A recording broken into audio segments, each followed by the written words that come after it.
My name is Michelle Nunez. I'm the proud principal and CEO of Galileo School for Gifted Learning in Sanford, Florida, just a short 3-hour and 37 minutes away from here. 11 years ago, I was a district school administrator and found my happy place at Galileo. I didn't know what kind of roller coaster ride I was about to embark upon as a charter school principal, but I've never turned back and I never want to go anyplace else. And I want to share with you what makes Galileo so great. Galileo was founded by I call her the other Michelle. We call each other the other Michelle. She's a University of Central Florida professor, a professor of educational psychology. More important than that, she's a mom of very special kids. And as a public school teacher long ago, she knew that her kids weren't getting exactly what they needed in the public school system. And every night she thought to herself, I'm supposed to have the answer. And I can't figure out why I can't find exactly what they need. So she does like what all moms do, the very most. And she said, I'm just going to make a school for them. And she did. She reached out to the community, garnered interest from other folks who thought that their child didn't fit into the exact mold of the typical district scope and sequence. And she found it a really, really great place. And the premise of our school is, people think, Galileo School for Gifted Learning. Wow, you have all gifted learners. That must be really complicated. But it's Galileo School for Gifted Learning, not necessarily gifted learners. So we do have our share of gifted learners. We also have our share of every nook and cranny of children that you could possibly serve in a typical public school. But what we provide with them every day is the opportunity to be motivated and challenged and to pursue their passionate interests in service to others. So keeping in mind that we really do care about the voices and choices of our kids. Students come to our school because they're looking for something unique. They're looking for their voice to be heard. They know that we offer something called creative productivity at the end of the day. Creative productivity, basically, for those of you who are not familiar with it, is based on the premise of a very famous man in gifted education, Joseph Renzulli, in the school enrichment model. For those of us who, like me, were born a long time ago, nobody asked me what I wanted to learn at school. Now we do that. Our kids are surveyed annually with regards to what they want to learn about. Is it rocketry? Is it aircraft design? Is it ceramics? Is it sewing, knitting, landscape design? They get hundreds of choices over the summer and tell us what new things they're interested in. For a while, they were interested in making candy. I know that shocks all of you.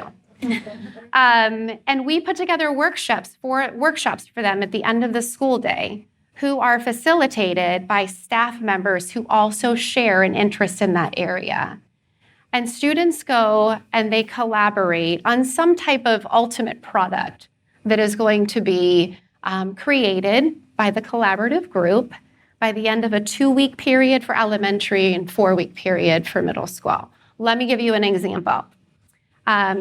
Many years ago, we had a program that developed a teacher sparked in with knowing that our kids, to get them enthralled in science or further enthralled in science, she created something called crime scene investigation.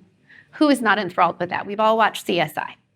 And the kids, they bought in deeply to that. So the teacher, they started with the original principles of what's involved in crime scene investigation. Our school deputy was involved as a helper.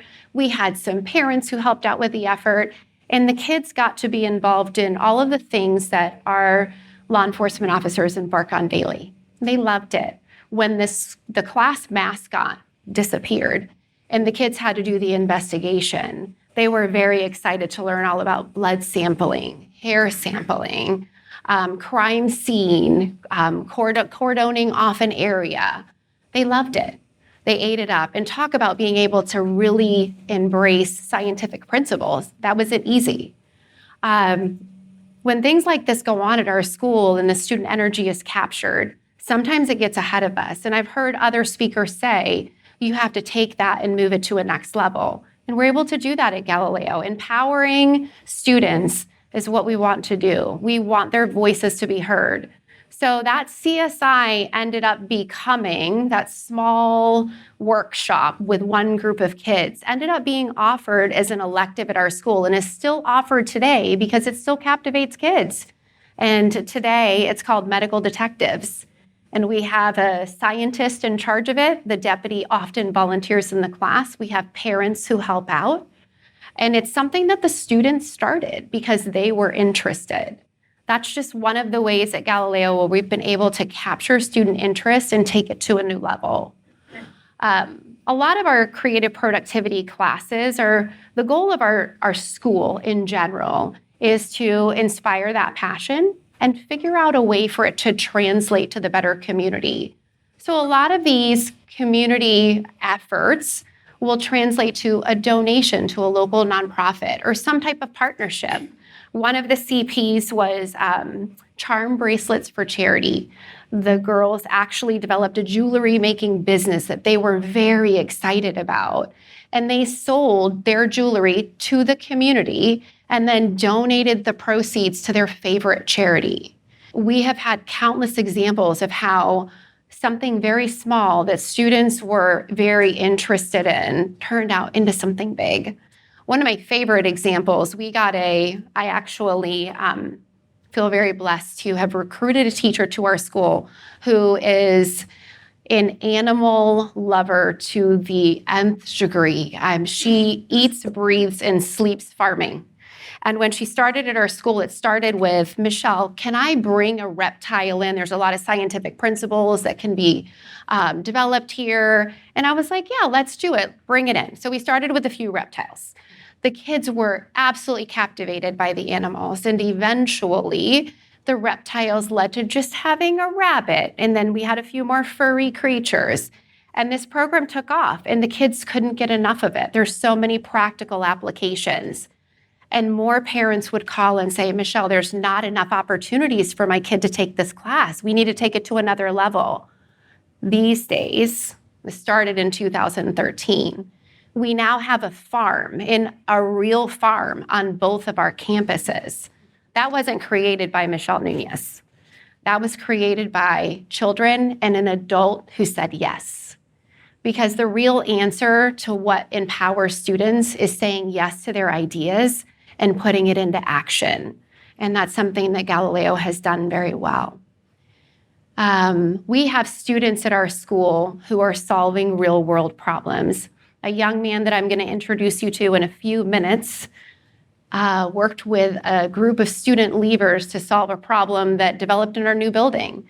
We have a new building that is everything that we ever wanted, but the sound wasn't good in our cafeteria/gym.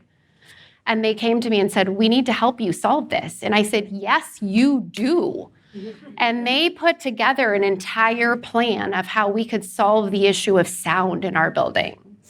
These kids are unstoppable. They have ideas for days, and we don't say no, because if you provide a nurturing staff and free yourself by knowing that you have to be a yes person, you can absolutely accomplish anything with children. And if they know that they can accomplish it, they're taking that to the greater community. That's student empowerment to the next level. And Galileo does that every day. Super proud of it. Never want to leave, don't want to retire and go anyplace else. Galileo's doing great things. I'm about to introduce you to a very wonderful young man by the name of Hezekiah Agbenoto. Come on up, Hezekiah. I want to tell you something very sweet about him. He was our student government president last year, and one of the very best student government presidents we've ever had. He decided not to run this year because he wanted to give students another opportunity to do what he had done. Serve on our strategic planning committee, go to SAC meetings, really be heard by our school administration. But I'm very proud that he wants a great opportunity that he had to extend it to his community. Congratulations to you. Thank you, Hezekiah. Thank you. All right. Good afternoon, everyone. My name is Hezekiah Agbenoto, and I'm representing the Galileo School for Gifted Learning.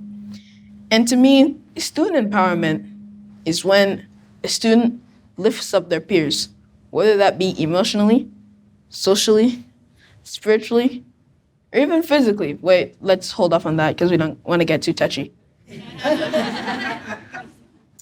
And Galileo is an embodiment of student empowerment because of how we have the things that Mr. Nunez was talking about, such as creative productivities, which replace our normal 7th period. We have it based on personal interest. It's not assigned to us. We can choose what we want to do. There's a kickball CP, flag football CP, even a D&D CP. And we also have extracurricular clubs, which are once again also based on personal interests. We have a Christian club, a flag football club, and even an ASL club. And our student government is not left out of this. Our student government brings up problems that we find in the school to the administration to at least raise some awareness about it.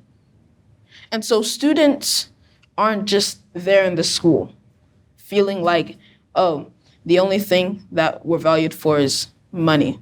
No, you are valued as a human being in Galileo. And so if you don't remember anything I said, just remember these 3 things. Student empowerment makes the student feel valued. Student empowerment needs to be in every school. And Galileo is an embodiment of student empowerment.